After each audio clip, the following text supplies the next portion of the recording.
We live? Yes, sir. All right. How's everybody? Welcome to Make It Funky, a special edition. This is our seventh event here at the University of Kansas. We had our first one in 2010 with Tracy Morris, myself, and one of the co-panelists tonight, the Honorable Scott Brown. So we will get started in a few minutes. We're sort of just waiting for people to file in. So get ready for flight time. We're gonna have some fun tonight. In the words of the original member of Parliament Funkadelic, the singer and dancer extraordinaire, Fuzzy Haskins. Funk, he said, is fun with a special K. So that's what we're gonna have tonight. We're gonna represent the philosophy of funk, otherwise known as the funk aesthetic.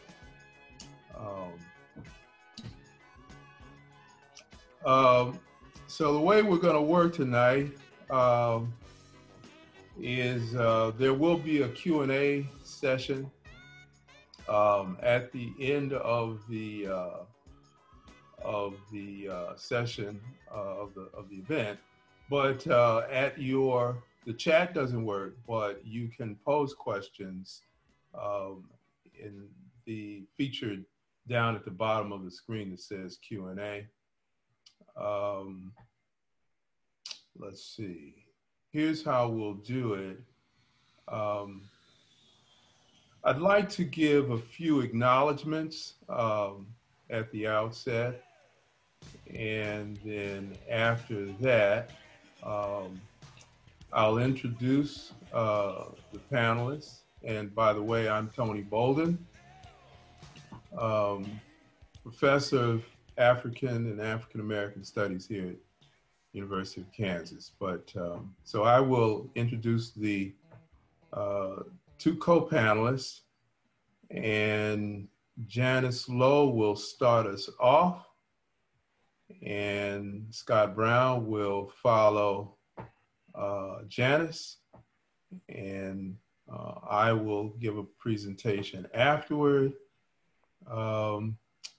We will look at the tail end of my commentary. You know, we'll look at some of the photos in my new book, Groove Theory, The Blues Foundation of Funk. And we'll all have a conversation about these images. As you will see, there was a strong visual component to funk, and so Zoom will allow us to sort of enjoy that aspect of the aesthetic. Let's see, I guess we should look at so we can go ahead and begin. Let's see, I have, all right, so we'll go ahead and start.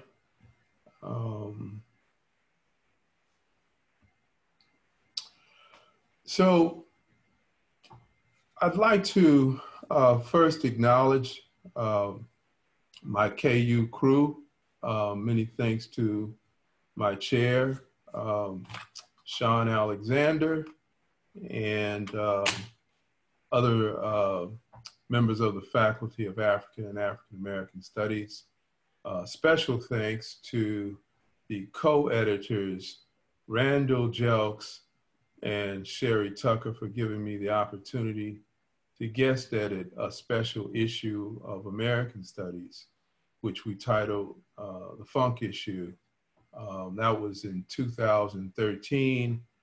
We put Betty Davis on the cover, and that was a huge development for me. So I really am appreciative for that. A couple of other people, Guthrie P. Ramsey Jr., musician and musicologist, gave me key suggestions rather at crucial points, crucial times in the writing of this. So a big shout out to Brother Ramsey. He was very encouraging.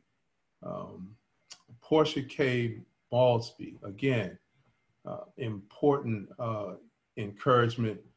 I had presented on Sly Stone on a panel at Asala years ago in Atlanta. And in the course of my discussion, I quoted the late composer and musicologist, Ollie Wilson. By the way, one of my chapters in Groove Theory is on Sly and the Family Stone. But anyway, I got a chance to talk to now Professor Emeritus Maltsby, but you learn so much when you get a chance to talk to these senior professors, and they're artists in their own right. And so, I got reassured that I was on the right track. Cheryl L. Keys, Tammy Kernodle were both helpful. Dana Williams read a very early draft. She probably doesn't even remember because she does so much. To B.T. Lewis, of course, encouragement all the way. LaMonda Horton Stallings is another scholar who helped me tremendously. She read the chapter on Betty Davis in Groove Theory, offered very helpful advice on her concept of funky erotics, which I utilized in her great book, Funk the Erotic, Trans Aesthetics, and Black Sexual Cultures. Shout out to Funk the Erotic. Many thanks also to Francesca Royster, who read the chapter on Chaka Khan. Also, my colleague Jessica Gerscholtz read bits of that. Both scholars offered me a great deal of encouragement, meaningful feedback. And last, but certainly not least, my two dear friends, Janice A. Lowe and Scott Brown, who agreed to collaborate with me tonight. In all honesty, I talk to both of them all the time, and I know I bugged them about so many things, so many times. And so whatever this book is or isn't, it would be far more incomplete if I hadn't had the benefit of their friendship. So I think the best thing to do now is introduce Janice and Scott. Janice A. Lowe, composer, poet, and pianist, is the author of Leaving Clee, Poems of Nomadic Dispersal and Swam. Her poems have been published in anthologies including Callaloo, Best American Experimental, The Hat, Ringer for Obama, Boog City, Radiant Resistors, Preconceivable Bridges, and Respect, the Poetry of Detroit Music. Lowe is the composer of Desegregation Remix, Three Women Sing the Borders, a multimedia theater collaboration with Leanne Brown. Her musical theater compositions include Somewhere in Texas, Libretto by Charles E. Drew Jr., Lil Buddha, text by Stephanie L. Jones, and Sit In at the Five and Dime, words by Marjorie Duffield. Little Buddha has been presented at the National Alliance for Musical Theater's Festival of New Works and at the Eugene O'Neill Musical Theater Conference. Lo is commissioned to compose the score for the McCoy Sisters' Syncopated Sonnets in Song, a song cycle based on Tiyimba Jess's Olio. She has composed music for numerous plays, including Liza Jessie Peterson's Chirone's, I hope I got that right, Chirone's Homegirl Healer Howls, The New Black Fest, and 12th and Claremont by Jenny Lamb, Stage Left Chicago. Currently, Lo performs and records with the band Janice Lo and Namaroon, and will release an album this fall. A recent Creative Capital awardee, she has received fellowships from the Center for Programs in Contemporary Writing, University of Pennsylvania, and the Rauschenberg Foundation. She is a co-founder of the Dark Room Collective. Lo holds an MFA in musical theater composition from New York University. She has taught multimedia composition at Rutgers University and in Naropa University summer writing program. Dr. Scott Brown is a leading scholar of African American studies, history, popular culture, and music, and is currently vice chair of African American Studies at the University of California, Los Angeles. He is the author of Fighting for Us and Discourse on Africana Studies as the editor of that collection, as well as numerous publications and a host of scholarly periodicals and compilations. American National Biography, Contributions in Black Studies, Liner Notes, Issues in African American Music, Journal of Black Studies, Black Scholar, Freedom North, Malcolm X, A Historical Reader, Journal of African American History, Black Los Angeles, The Funk Era and Beyond, American Studies Journal, Africana Methodology, Langston Hughes Review, and the Dayton Anthology. He is currently working on a book exploring R&B, soul, and funk bands from Dayton, Ohio. Brown has frequently appeared as an expert commentator for television programs, radio shows, and films, given his insight and research on African American social movements and popular culture.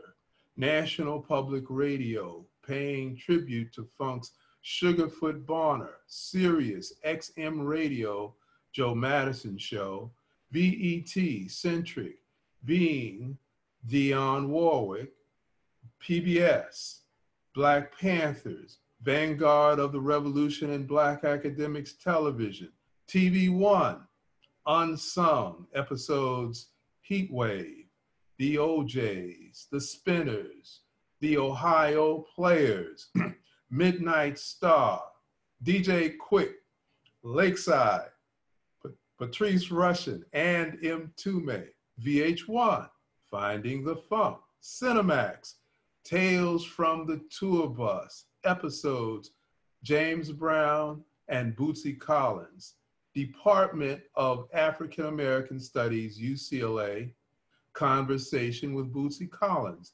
and Conversations with Morris Day, and Euronews, The Meaning of Juneteenth. Dr. Brown's research is complemented by his experience as an independent musician, producer, and songwriter. He has recently released 2 singles, Last Man Remix and Scottronics, and is the co-writer and producer of Poet Kalamu Ya Salam's album, Catfish and Yellow Grits. That's right off the top. Well, we don't say hot off the press, but that just came out. His recordings can be found on Spotify, Apple Music, iTunes, iHeartRadio, Deezer, and most online platforms. So now we have that introduction. Let's go ahead and get lifted. Janice Lowe, what do you have to share with us, sister? All right. Thanks for the introduction, Tony. Hey, Scott. Happy to be here with you and happy to be here with all of the guests today. And, you know, funk is a happy place. It's part of my blood. It's part of my joy. And I'm going to start by playing just a little excerpt of, it'll sound to you like a song, but it actually started off as a poem that was inspired by a line in a Junie Morrison song called Super Spirit. Walter Junie Morrison was one of the youngest members of the Ohio Players. He started playing with them when he was a teen. He started writing and producing and playing keys for P-Funk at one point. And anyway, just a very, it's a sound that you've all heard all your lives and you may not have known it was Junie. So anyway, there's this line in Super Spirit that got my attention years ago. And that line is, listen to the water side of you. And so I just started, you know, just composing some music around that line. And here's just a little bit of that poem. If you can play that for me, John.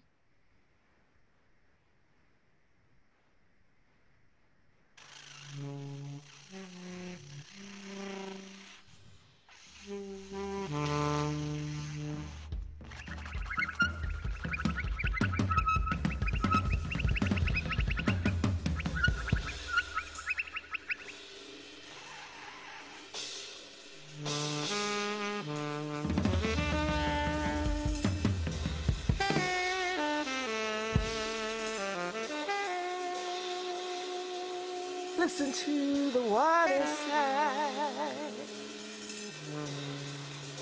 Listen to the water side of you. Listen to the water side. Listen to the water side of you. Listen to the water side. Listen to the water side of you.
think you're still muted, sorry.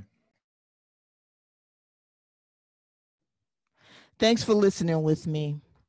When I think of funk, I think of invention.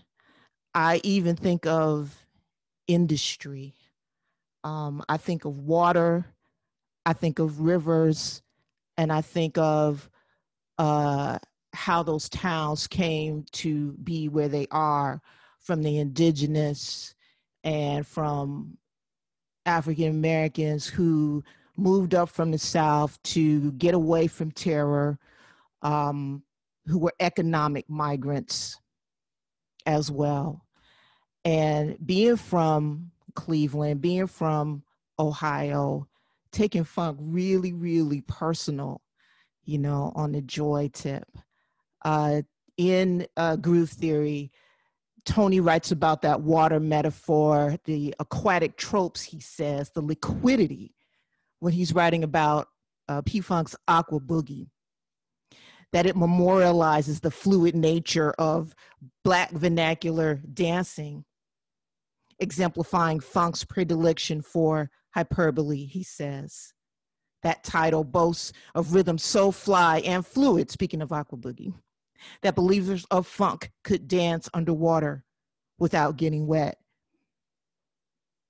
And I think, even though I never talked to him, I never met Junie Morrison, when he speaks about that oneness with water, I think he's speaking about a psychic expansiveness that a lot of funketeers got into.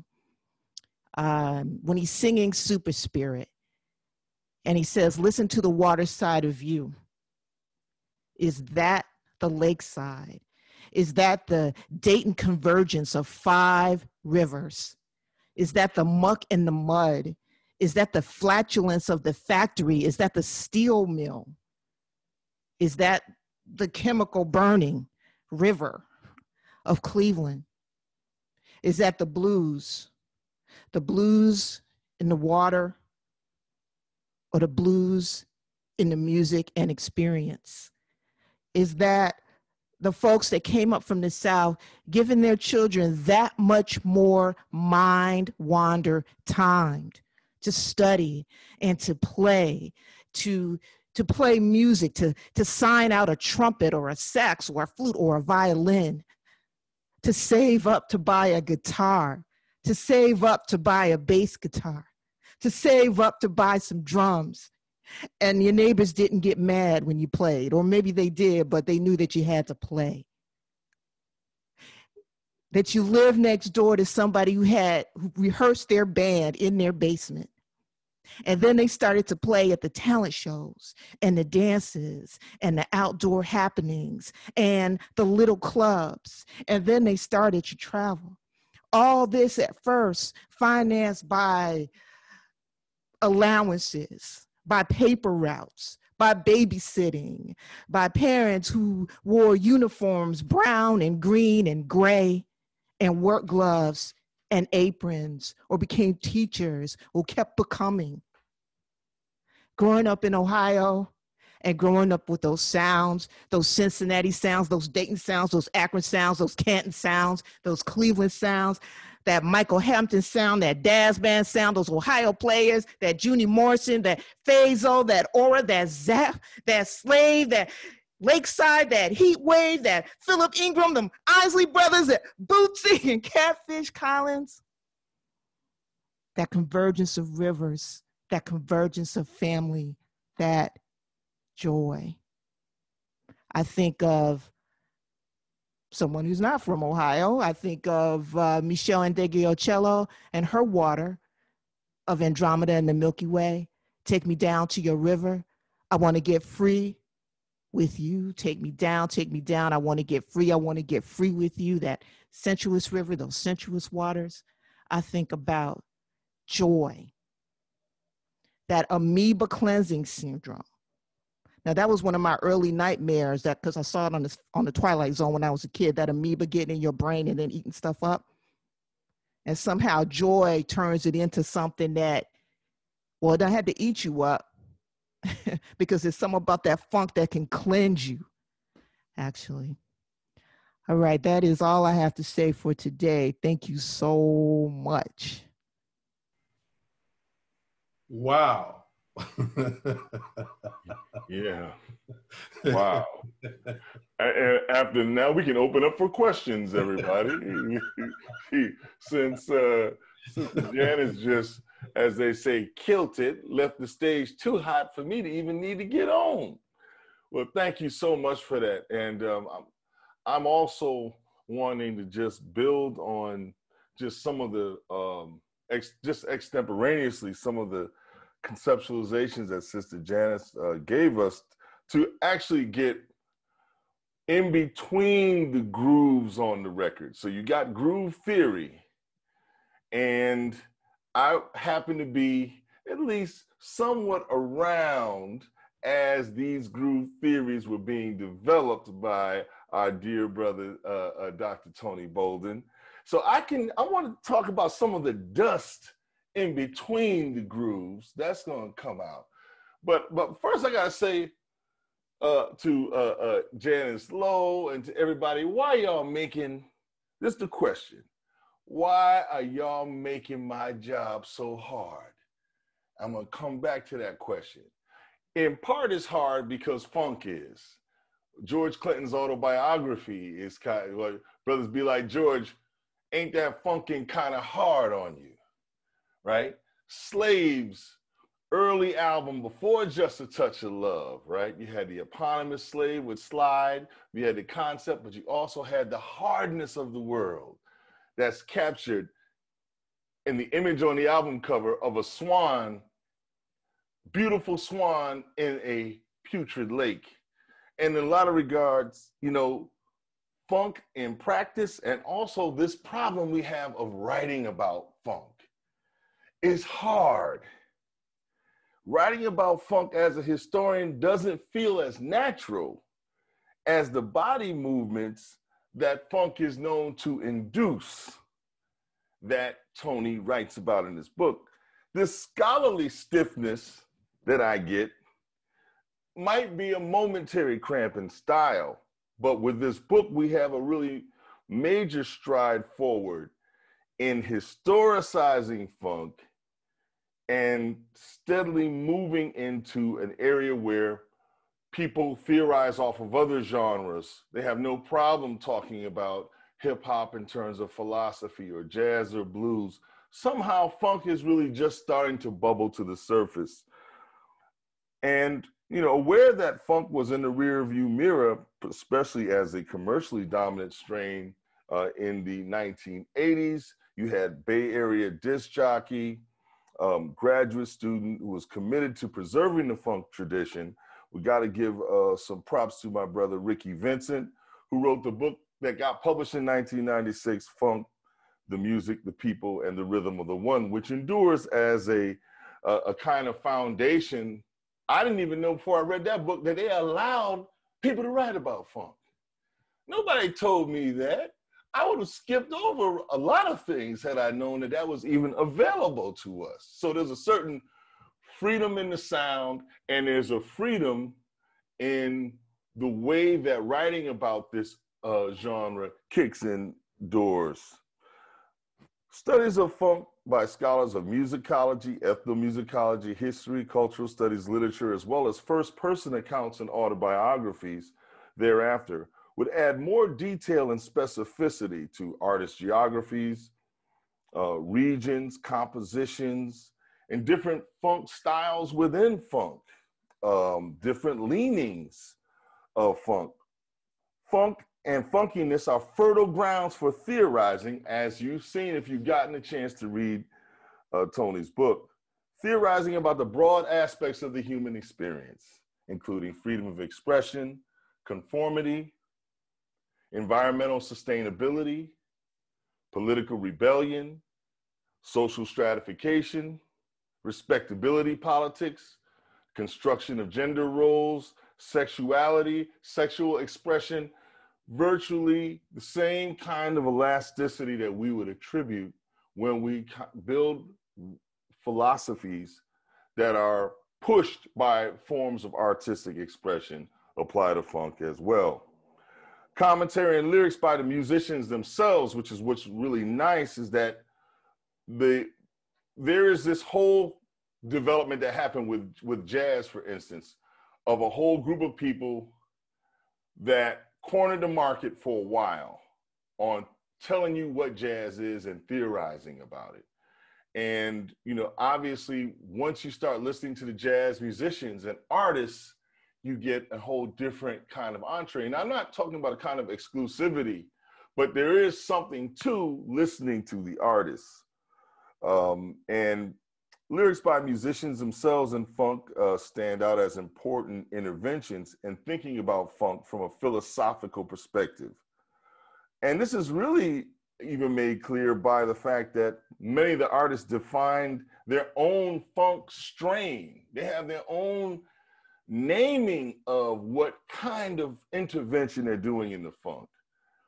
Now, of course, some of you who are advanced funketeers already know about P-Funk, Parliament Funkadelic, Uncut Funk.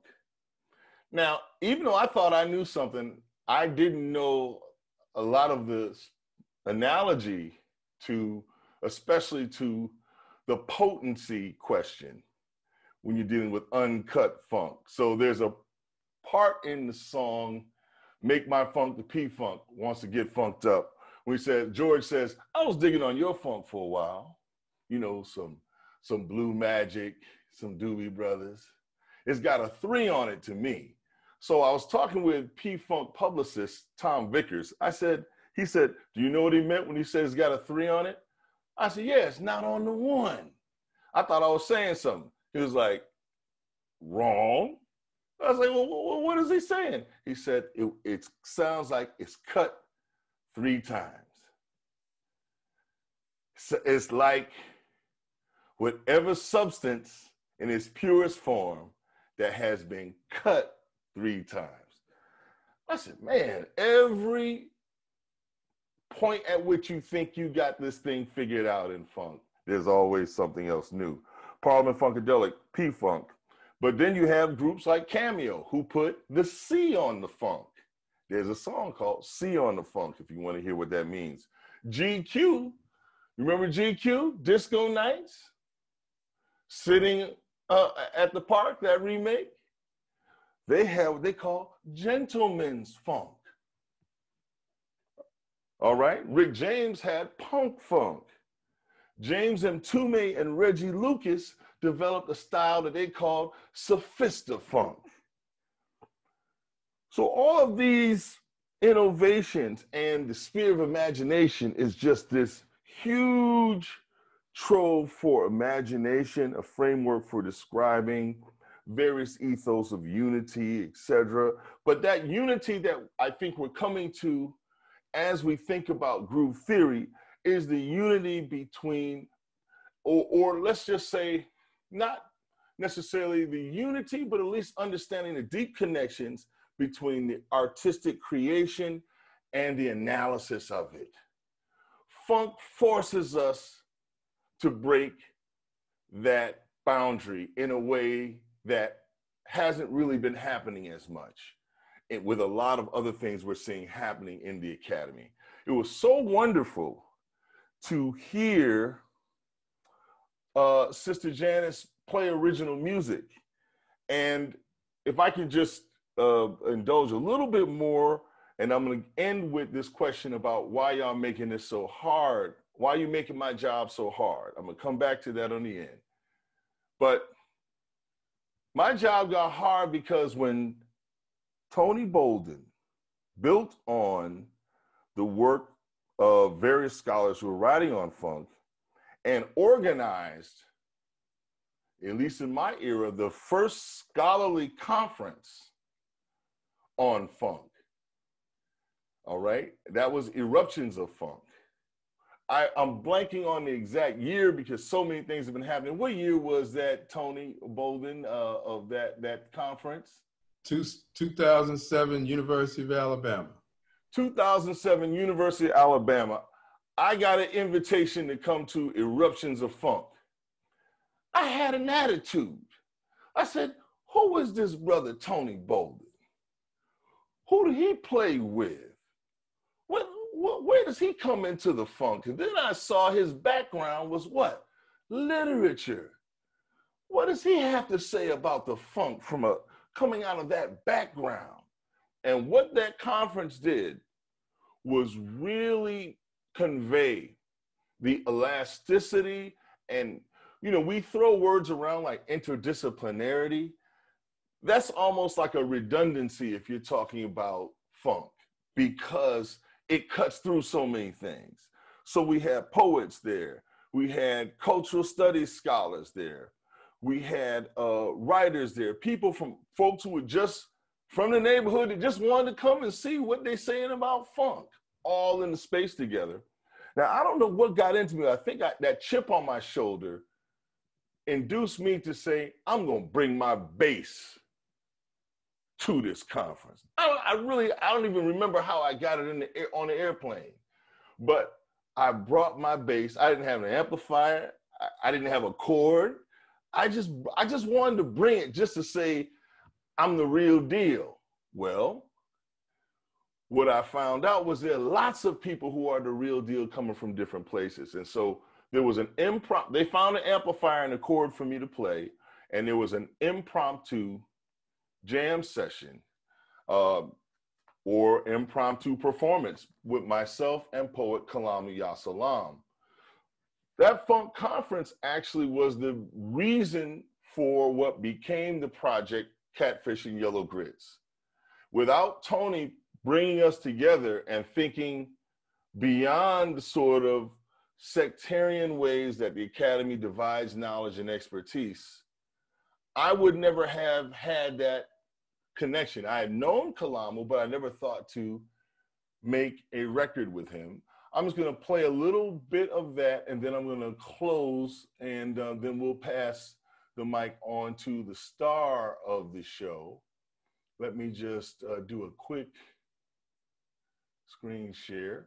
Now, this Catfish and Yellow Grits, as you can probably guess, Kalamu Yasalam is from New Orleans, which is no accident in it being a foundational site of the funk.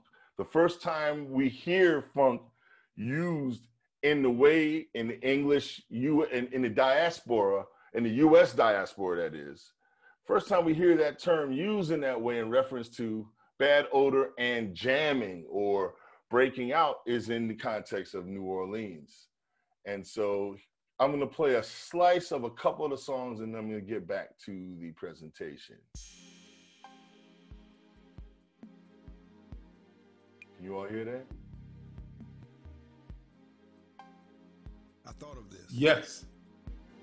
As I passed in the hallway, and right, so that's the song I thought of this while drying off. The other thing that Kalamu does a lot of is he does haikus, and he would send me recordings of either he or his niece just saying one phrase, and I'm like, how am I supposed to make music out of that? So the album has 2 haikus on it, and I'll play one of them before we go back. Here's haiku 130. Scott, hold up. Make sure, let's hear a little bit more of I thought of this, just a little bit. A little bit more? Okay, yeah. All right. I thought y'all getting, you know, the problem is, and this is why this is not necessarily as funky as it can be. I can't see the audience. I can't see if people are bopping their heads. Yeah, I know. So, you know, I have to just. But that's a fun. Yeah, but that you like that groove. Okay. Yeah, just a little taste. A little bit more. Okay. All right. There's a whole lot to talk about there. After stepping out of your Sunday shower, in a lover's eye, one can see something, perhaps a glint of the potent beauty we all long to be when we giddily cast our fate to the whims of desire. And even if we have never pranced high-stepping at the front of satisfaction's parade, most of us have nevertheless stood close enough to the drumming to reflect the shudder of sensuality coiled within the trembling of impatient flesh, awaiting the release of touch. I thought of this as I passed in the hallway, and you looked up while drying off after stepping out of your Sunday shower. All right, is that a nice little slice of that? And there's some other things. I'll just play a little bit sir. of a haiku that we did as well. And it's haiku 130. So again, I just got a tape of him, of either he or his niece, Amanisha Ferdinand, saying a phrase. And I don't know anything about literature, but they told me it was a haiku, so I believed it. Whatever that formula is that you all do, I took his word for it, but I had to make a song out of it. So this is what I came up with. Nothing else changes one's life as much as does love.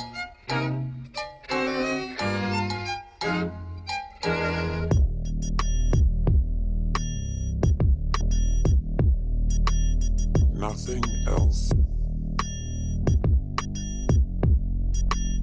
Nothing else changes one's life as much as does love. Nothing else changes one's life as much as does love, or the absence thereof. Build the rhythm on the bass, man.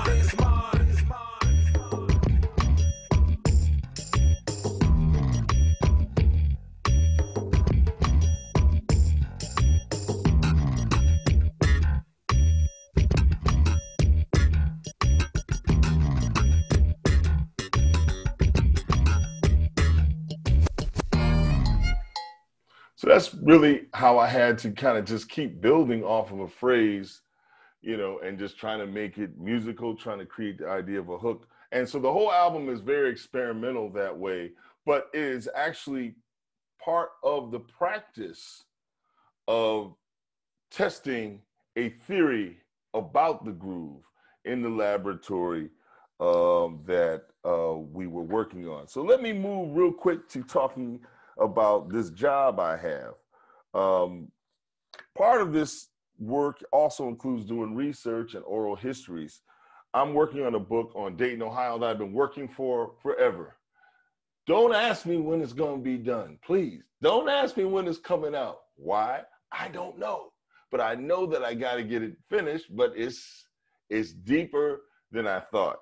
Well, it got really deep for me and difficult for me when I met iconic singer and guitarist of the Ohio Players, Leroy Sugarfoot Bonner, who was in no mood to talk to some dude from out of town researching Ohio funk. And when I met him around 2006, and I had no way of really getting in touch with him. And I was told through the grapevine that he wasn't interested in having a talk to anybody about music. So who in the Gem City could I talk to? I actually got in touch with some of his teachers who are two, at the time they were living, veteran blues musicians, Sammy and Earl Reed from the Reed Brothers. And they were, and their spirits are still surely some flashy, bedazzling, cowboy-like gun-slinging dudes. I saw some weapons just hanging out with them. They weren't showing them off. It's just, that's how much they were deep in that rebellious tradition of we will shoot back that Akinyele Umoja talks about. Well, they called Sugarfoot and said, you need to talk to this man who came all the way here from California. Sugarfoot had every reason to avoid wasting time. That summer, after recovering from a major health setback while on the road with the Ohio Players, he began working on making a musical comeback of his own. Before we got started, after he kind of sized me up and felt that I could be given a chance, he says, let me ask you a question.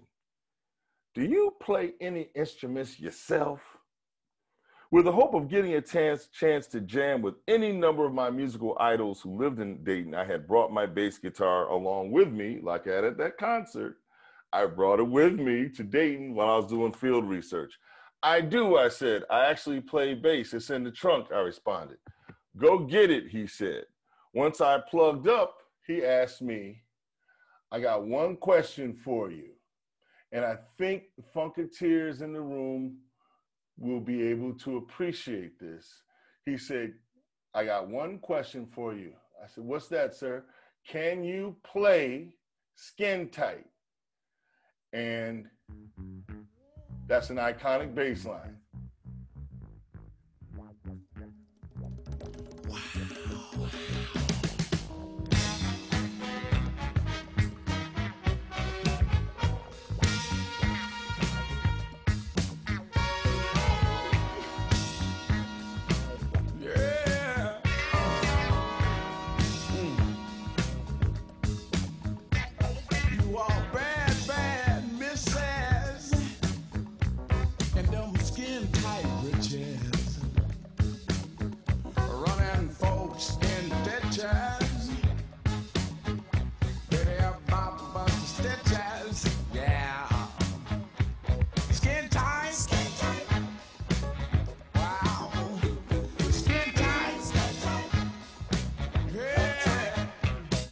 So as I ran through the song with him, he asked me, could I play the bridge?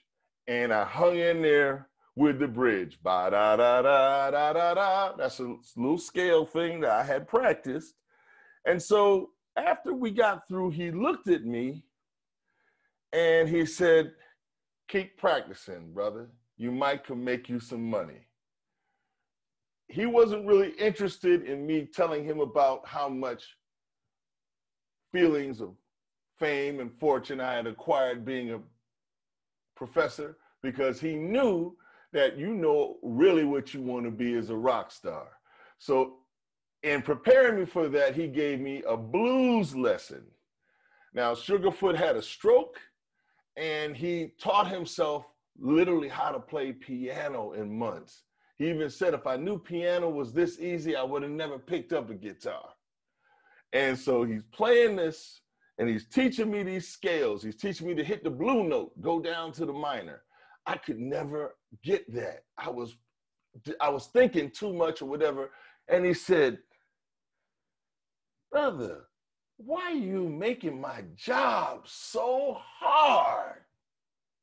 So that's the way I want to end, that this groove theory business that we're in is hard.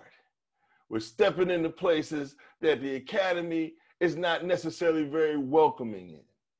But just like these instruments that talk to one another, these callbacks, these evocations of deep philosophies that are going to be unearthed in our discussion and in the presentations today and our discovery later on, that hard work is what we all signed up for. All right, well, pass the mic to the star of the show, Tony Bolden. Wow. You see why I admire Scott's and Janice's talent so much. There's not a whole lot more to do, but I do want to correct something. Shout out, to Ricky Vincent. He was actually at that conference too. Yes. So, anytime somebody, does something first, it's really very difficult.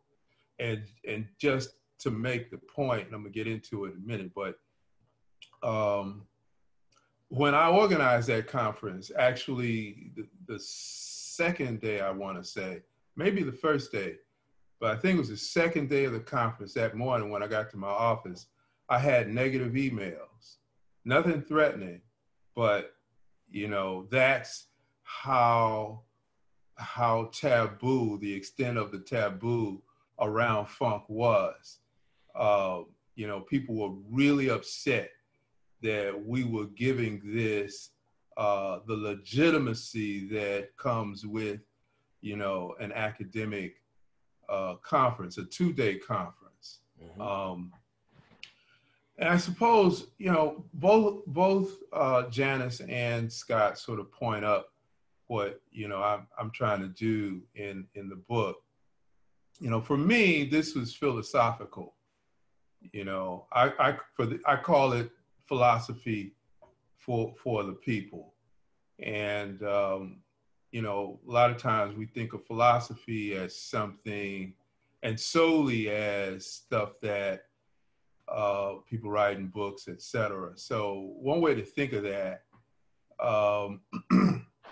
sort of what Scott just said, you know, there are ideas that can't be quantified, you know, in a footnote or bibliography. You know, notwithstanding my attempt, you know, to try it, you know, but the point is that music has been, you know, a source of our ideas. And there's a whole lot of discussions about our music, but generally, you know, what gets left out are the musicians themselves, you know, the people who create the music. And of course, you know, what does it mean to them, and what does funk mean to them? So I started, I got interested in this book because I had some unresolved questions, you know, in my first book, which was an attempt to try to figure out the connection between blues and poetry. And I said, okay, well, you know, if the poets are reflecting the musicians as I demonstrated, then how do I explain, you know, the music from a philosophical standpoint?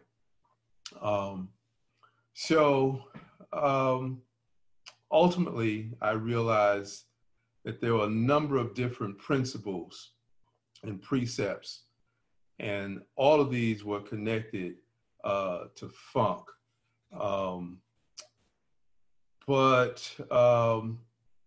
Sort of one way to maybe sum this up and is to share something I wrote by, you know, sort of a roundabout way for my family.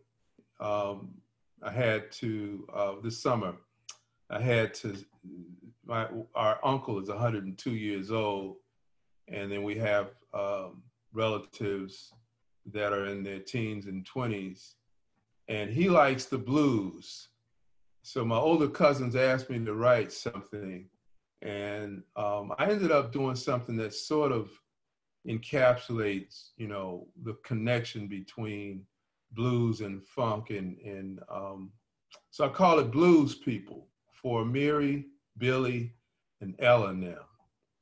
Blues is Black folks' literature, memory stored on a pentatonic scale, cultural philosophy distilled in songs, the low-end theory, Black thought embodied in body talk, like James Brown's Camel Walk, the cakewalk and crip walk, slow drag rhythm and holy profane, the shimmy shake whip to a jelly, cold duck and hucklebuck, the dog catcher, or take the moonwalk, Black down memory lane, Bill Bailey bop the backslide in dope stayed at exits a decade before the king of pop was born, and Verta Mae Grosvenor spacewalked into the future of a three-sided dream,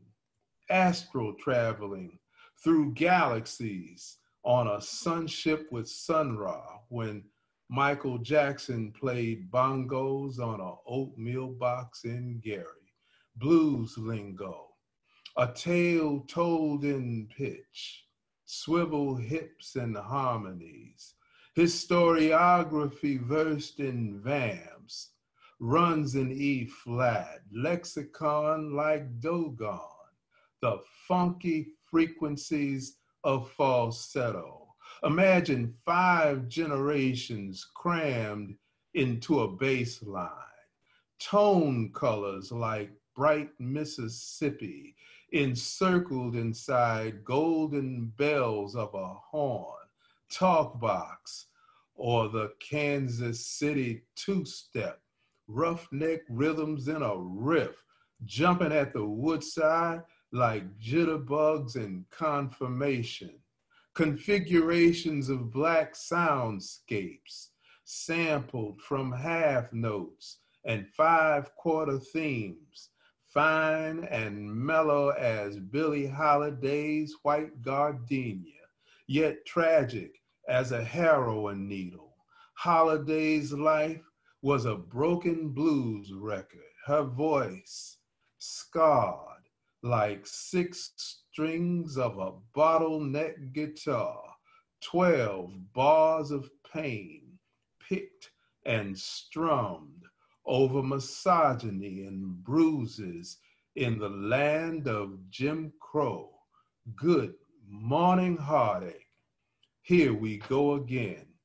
At the Savoy Ballroom, Battle of the Bands in 1937, the Lindy Hoppers, spinning like tops, jamming in midair like a Ella Fitzgerald scat solo.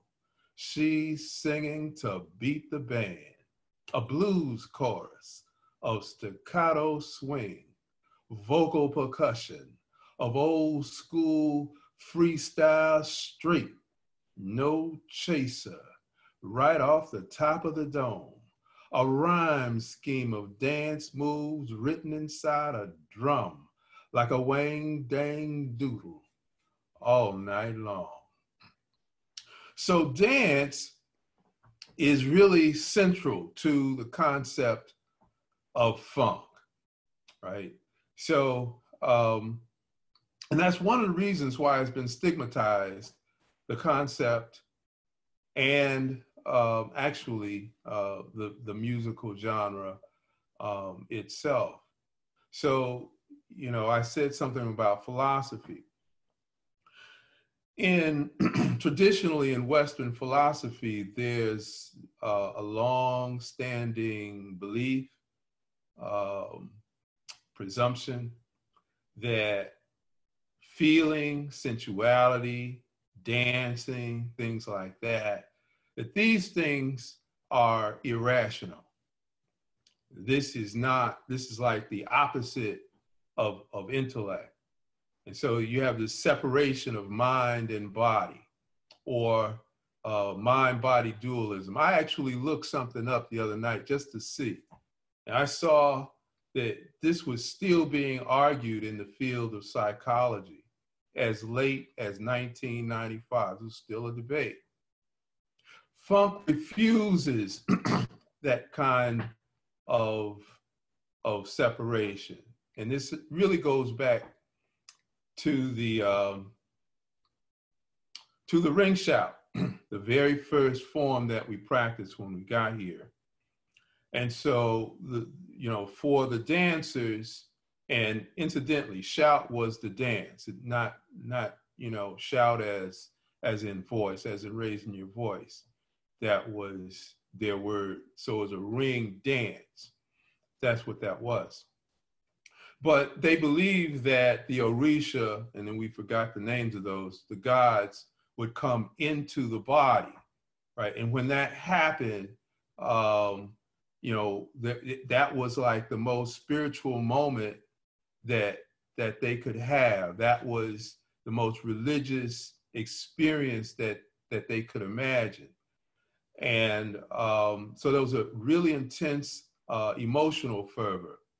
But white people who were eyewitnesses labeled this as lewd, as lascivious, in a word, nasty.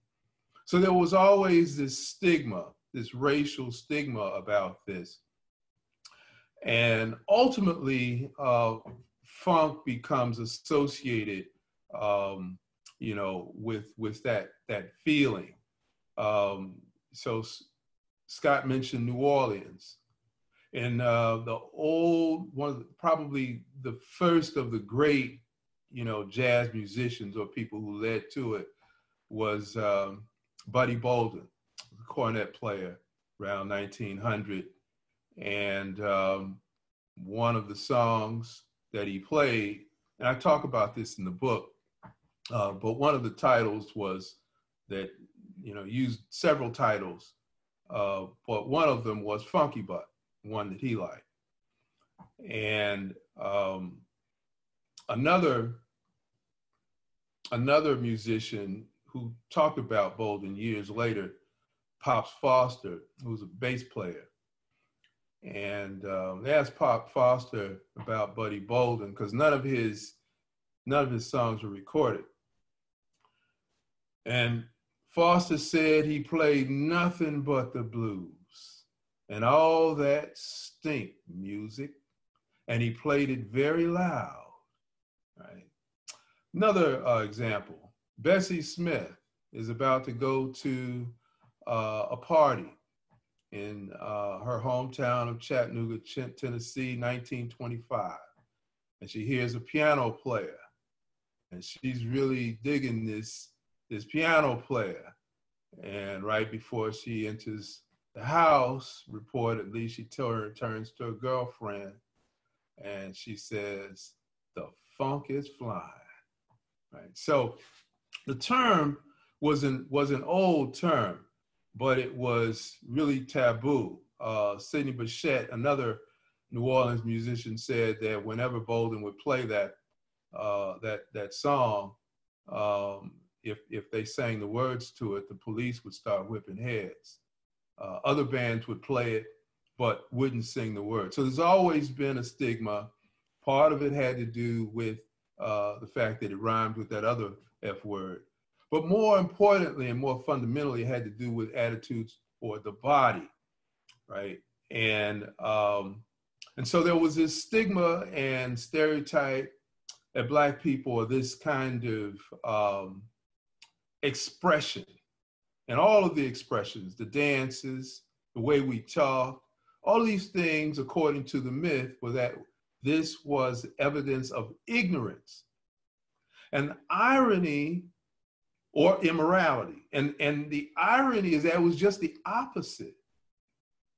Just the opposite. That in order to create the sounds that the musicians wanted to play, it required that kind of in-depth feeling. Funk means honesty and integrity at one's deepest emotion. So the music was really a reflection of that. And if you didn't have the feeling, you couldn't play it.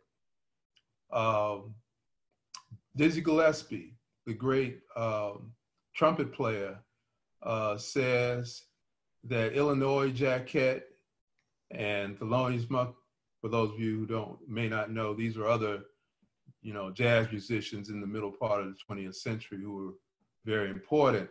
And he says, these were people who could play my music correctly because they knew how to move to it. Just think about that. They knew how to move to it. Not only do you have to know the song, and not only do you have to move to it, but you have to move properly. He said, because if they don't move to it in the right way, they ain't got the feeling. That's a direct quote, right? So, there are a lot of different aspects to this. Marshall Jones, the great bass player for the Ohio Players, said that he would key into a dancer and lock into that. And Michelle Ndegeocello, same thing. When she was growing up playing go-go, said the same thing.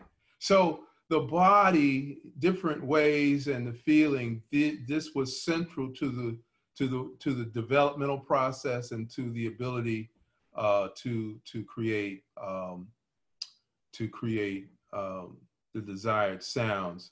I want to read just a little bit of the book sort of the preface, because there was a point where I realized that this concept was actually broader than funk music itself. My relationship to funk music was on the dance floor. I stayed in the club so long, I saw the dances come back. And ultimately, at first, I said, okay, well, I don't have to practice this week. But eventually, I began to ask myself what's going on. And at that point, after it happened a lot, I lived in New Orleans for 15 years. So this was in New Orleans. And ultimately, I began to think, and at some point, I remember this experience with my father. So let me share.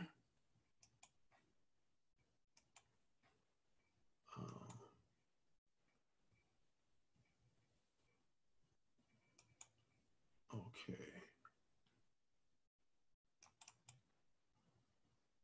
Actually, I don't have to share that. So I can read it and do that. Okay. So one afternoon, many years ago, I stopped by my father's house for one of our daily listening sessions on jazz. I was fresh out of the Army, and my experiences during my 13-month tour in South Korea had transformed my worldview. Some of the things that are happening now were happening to us in South Korea. So I was one of these kids that had to try to figure out what was going on, and jazz actually helped me, in some of my introspective moments.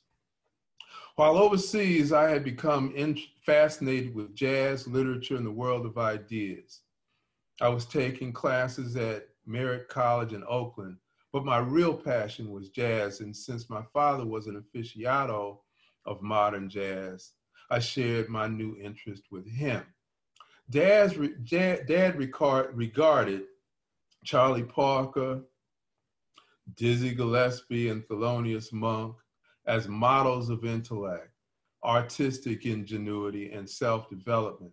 So we began our sessions with bebop recordings such as Parker's Confirmation, Yardbird Suite, Scrapple from the Apple, Gillespie's Salt Peanuts, and Monk's In Walked Bud. And we later discussed the 1949 and 50 recordings of Miles Davis's 1957 album, Birth of the Cool. But on this particular afternoon, Dad said it was time to focus on the next period. He called it hard bop and introduced me to Horace Silver. Now, my father had a real proper voice. He was a boxer, but so he's a real interesting guy. Horace, he said, was a bebopper, but he played funky, end of quote. And sure enough, we listened to Silver's standards like Opus de Funk, 1953, Doodlin, 1954, Senor Blues, 1956, and Song for My Father, 1964, arguably the funkiest hard bop composition ever recorded. Dad's explanation had a bingo-like effect on me. It was perfectly clear, and we went on listening to the music and talking as we normally did. Many years later, though, I wondered what made Dad feel so confident that I would understand him. Neither of us had ever used funky in previous conversations, so why would he think the word would be so clarifying to me? And since I now understood that hard bop was part of the blues tradition, I became curious about the relationship between blues and funk. Silver's recording suggested that the concept of funk preceded the musical genre, and that both are related to blues. Yet there was not much scholarship on blues, particularly the concept. So essentially what I realized is that the musicians were the ones who I needed to study. And I'll end this part with a quote from D'Angelo. The thing with me, he said, about rock and all of that, through years and years of crate digging, listening to old music, you kind of connect the dots. He's actually explaining why there's so much funk in his album, Black Messiah. He said, I was seeing the thread that was connecting everything together, which is pretty much the blues.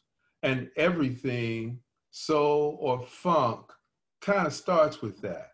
That's kind of like the nucleus of everything. End of quote.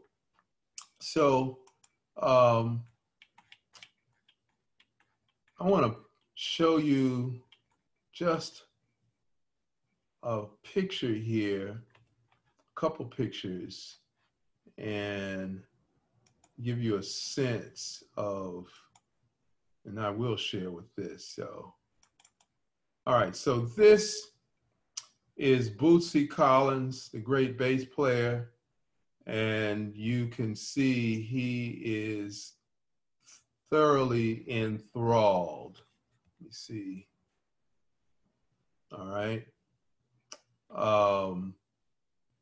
I think this photo is a classic photo of funk. Let's see, one more. Make sure I get this.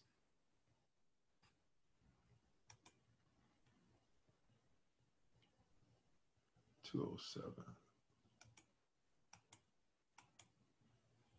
Oh, well.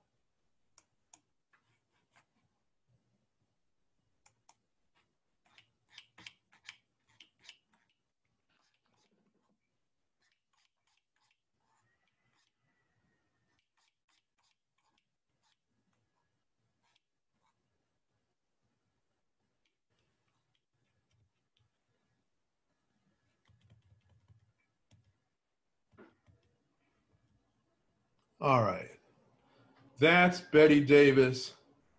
You can see that this is completely different from the Motown of the 60s. There's a kind of rebelliousness and you know, sort of a brashness in funk. And this is one of the reasons why it's been sort of ignored. This is Betty Davis here in a live, right? So I want to make sure we have enough time for questions. So I'll stop here and sort of open it up. Any questions or comments? I think look in the chat and see if we have any. There are a lot of them. If you want, maybe I can read some. Yeah. Tony, let me read.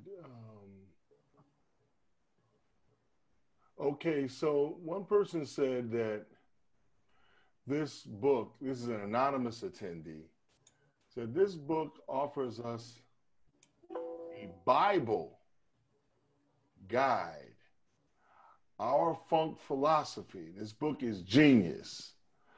Now, I just want to, I think even though that's one, I don't know, Tony is not one to really embrace being held as a kind of messianic figure. You know, he's not rushing to that job. But what do you think? I think though the point raises something about the spiritual element, Tony. And so I want to know, how did you, because you're talking to a broad audience, you're talking to an audience of people who come out of different faith traditions. Is there something ecumenical or something that is in that metaphysical or spiritual realm that you feel that is a part of what you've discovered in your work? Well, I think the musicians talk about, spirituality a lot, and what I tried to do is essentially tell the story that the musicians tell themselves. So I read a lot of autobiographies, endless, autobiographies, um, interviews. Um, and so on some level, I'm just the messenger, I'm just you know, sort of framing what the sort of composite story that all of these musicians have told, and what is sometimes implicit in what they say. And to the degree that I used, because I use a lot of musicology, because I didn't, I can't play, right? And so that was the only way that I could actually process it, to kind of, sort of illuminate, or highlight, the principles. This notion of the sort of, you talk about the metaphysical, that's in, P-Funk, as you know, and the symbolism of the mothership, which people, sort of only talk about as Afrofuturistic without, what the musicians actually signify when they talk about that. But yeah, I'm really just someone who's sort of translating, I call the musicians organic intellectuals, right? So I'm really just telling their story. This is what they have to say. And, as we all know, Black folk, one way to think about philosophy and why we need it and why it's important, you know, funk means honesty, integrity. Well, that's diametrically opposed to deceit. And right now we got somebody trying to we got somebody trying to do something, to an election, right? So evil and deceit go hand in hand, and we have a whole lot of, you're talking about academia. There's a whole lot of problematizing. There's a lot of critiques, but protest is what we oppose. Resistance is what we propose, and that means you got to come up with something different in terms of style, aesthetic, sensibility, attitude, values, viewpoints, a whole world view. And also when you get to funk, a different way of thinking about knowledge, what constitutes knowledge, how to create that, how to generate that, right? So it's a cultural philosophy that's based on balance. Another thing that musicians talk about, balance. Steve Arrington was just interviewed a day or two ago, and he talks about balance. That's in the book too, balance. So I'm really just sort of trying to frame what they say. Okay. Can I pose a question for Janice? That's from the list as well, Janice. Thabiti Lewis, Professor Thabiti Lewis mentioned that he was surprised by this idea of, well, a couple of people mentioned being moved by your reference to Junie Morrison and water, but very few people have thought about waterways and community in a way that has cultural consequences. I mean, it's sort of, we think about the Nile or the Niger, but could you talk a little bit more about the relationship between waterways and culture in the way that you were thinking about in the reference to Junie Morris?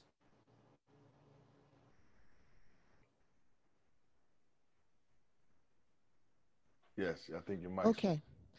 So I think that by the time Junie Morrison wrote this particular tune, he was very well practiced in whatever spiritual systems he was bringing together in his life and thought and philosophy and music. I was metaphorically, being from Cleveland and at a time when, you know, the Cuyahoga River had caught fire many times before, and other rivers, in other industrial cities had caught fire well before that started making the news.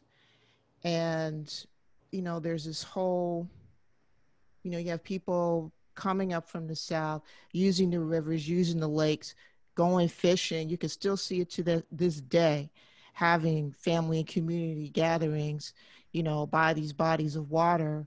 Yet at the same time, they're kind of used as this, industrial dumping places. And I think I grew up in a community where we're always trying to make something better, demand that the city clean it up, put some, demand that the representatives really represent us.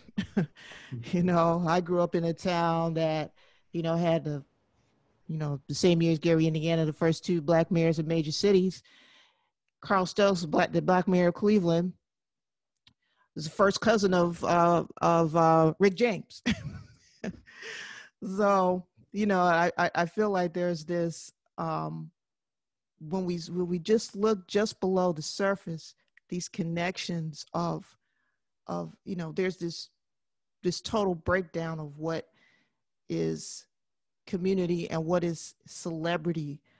A lot of this music was made in a time where everybody still lived in the community, where you could see everybody. Mm-hmm. And so I don't know if that answers the question. Oh no, very at much all, but yeah, very much so. Thank you for asking it. I want to elaborate on that because, we're talking about community. That's a very important point. I mean, the whole deal with funk in terms of its stigmatization, the dialectical aspect of that was that it was the dancers, it was the people in the hood who began to actually assert the term and the concept at the very same time that Black Power became, a popular phrase that caught on. The Funky Broadway, for example, the dance precedes the song, and the song was, I think, recorded in 1966. Right. Of course, you've got, James Brown's New Bag. Funk is what's in the bag, y'all. The new bag. That's what that is. But being, figurative, But anyway, but the next year, another dance called the Funky Four Corners is created, and James Brown used to actually, perform that.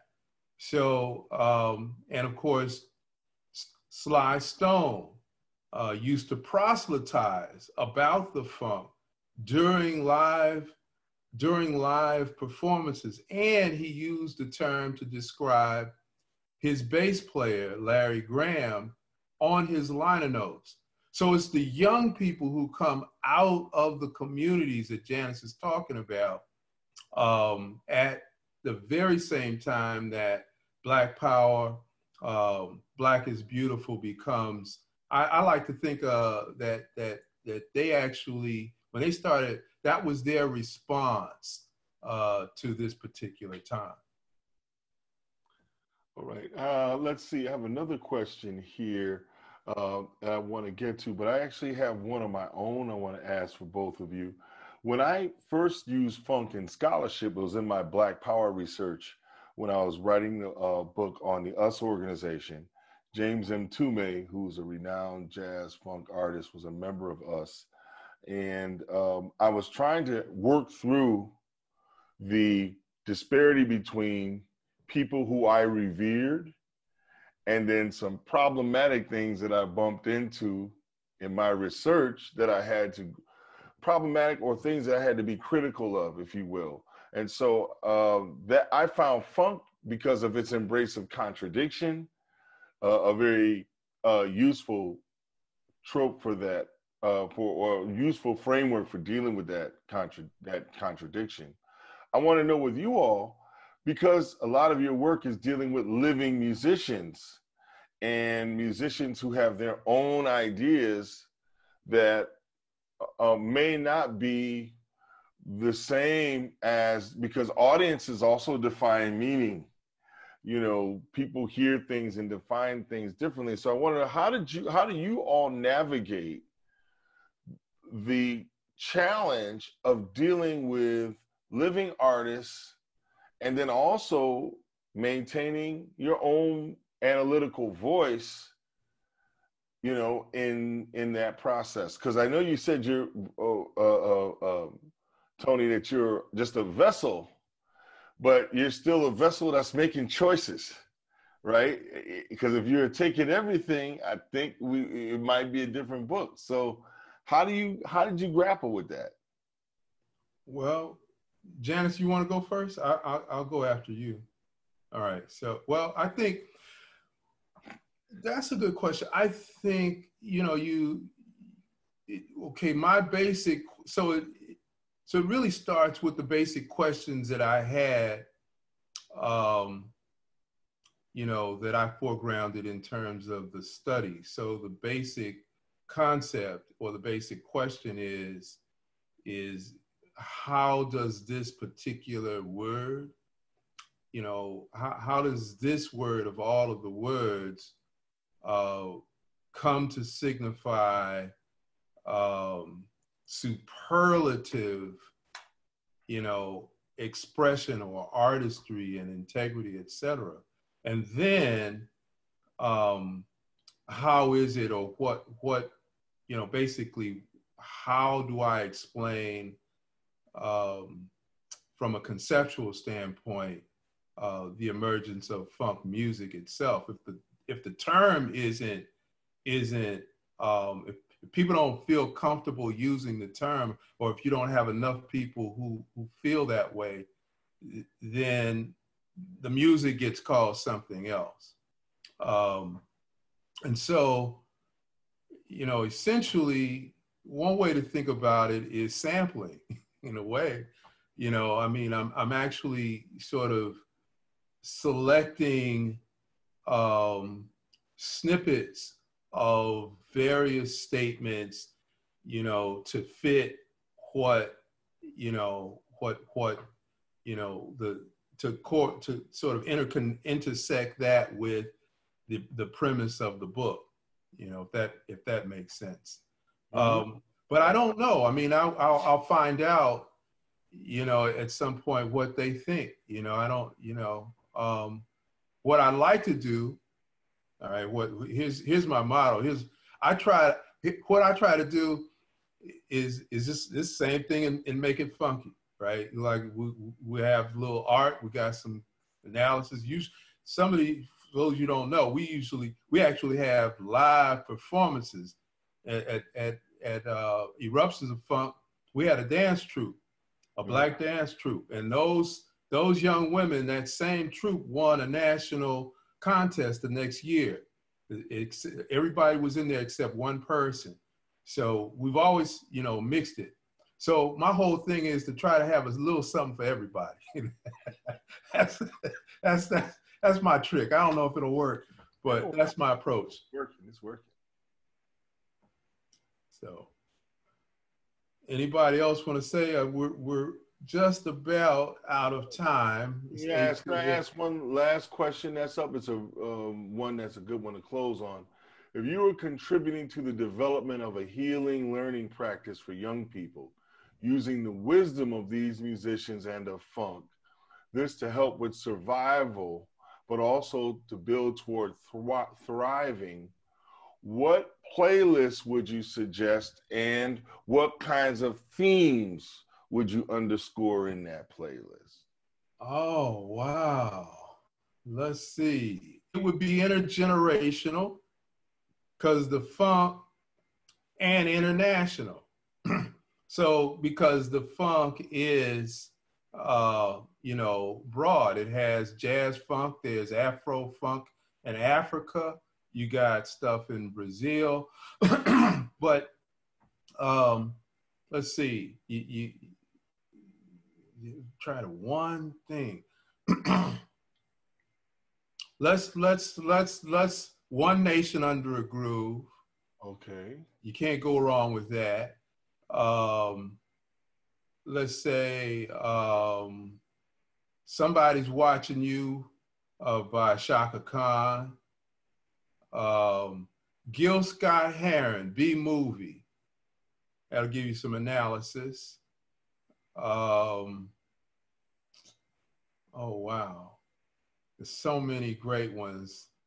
Sly Stone Live. The thing I want to say is, mandate my ass. There you go. It seems as though we've been convinced that 26% of the registered voters. All right, let's get some tunes from Janice too. What funk therapy you got for us, Janice? We need some prescriptions. I need 1,000 millijams of funk from you. Come on now.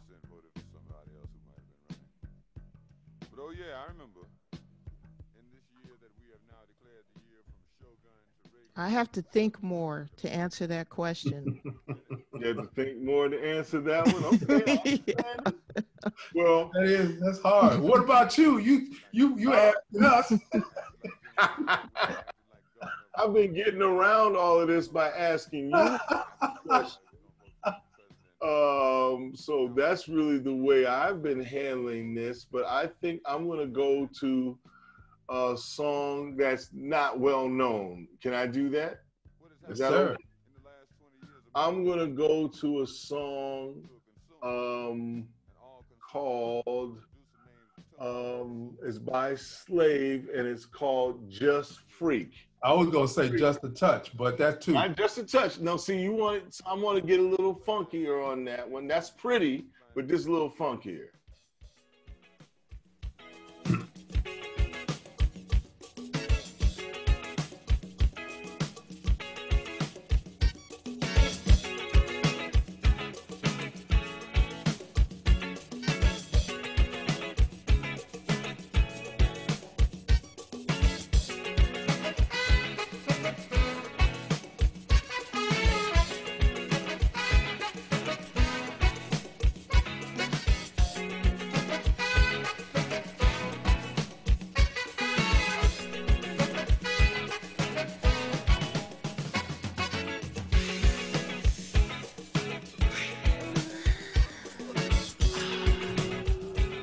I picked that one because you can just groove. So when I was answering that question myself, I was going for what is sort of sometimes a little off the radar that does it for me, you know, after I'm all stressed out and I need to look at my funky self and feel good.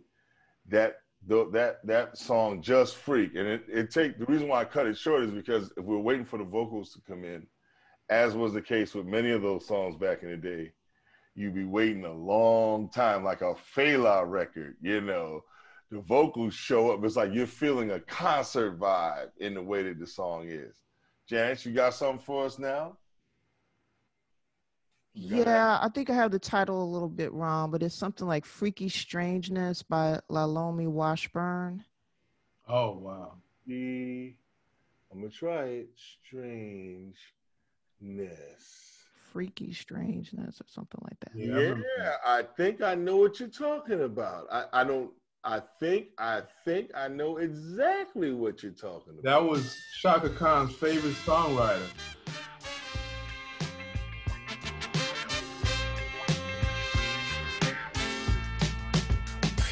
Freaky strangeness in you, baby. Make my mood for the hour. Change my mind. Change my mind. Sacred sweetness that you give me. Chain desire on the inside, run amok. Change my mind.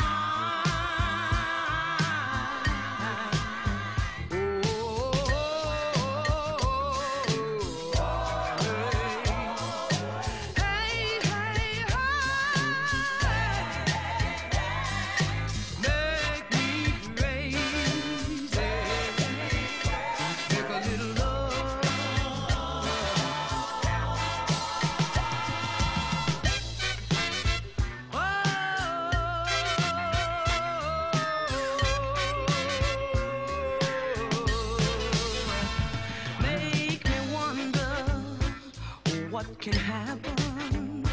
Feel the warmness on my inside. That's what I'm talking about. Some serious funk. I don't know, you know me, I'm just getting into this, but I know some of you all may have other things on your agenda. So I don't know if I'm getting the hand wave that we got to wrap up, or Yeah, it's past 8:30, so we don't want you to OD on the funk. This is just one hit, okay? So we're gonna come back and we got to do something like this again. But for all of you all out there in the real world that I can't see your hand claps and can't hear them, let's give our brother Tony Bolden a big, vibrational hand clap for giving us this groove theory. thank y'all. I appreciate everything. Glad you all could come.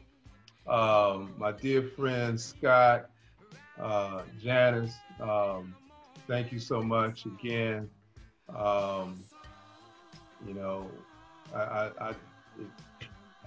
It didn't get any better than this. So I'm it's made my night. I really am. It's a big moment for me. Thank you so much. You better. All right, thank you all. We'll see All y'all right, next funk around. That's it.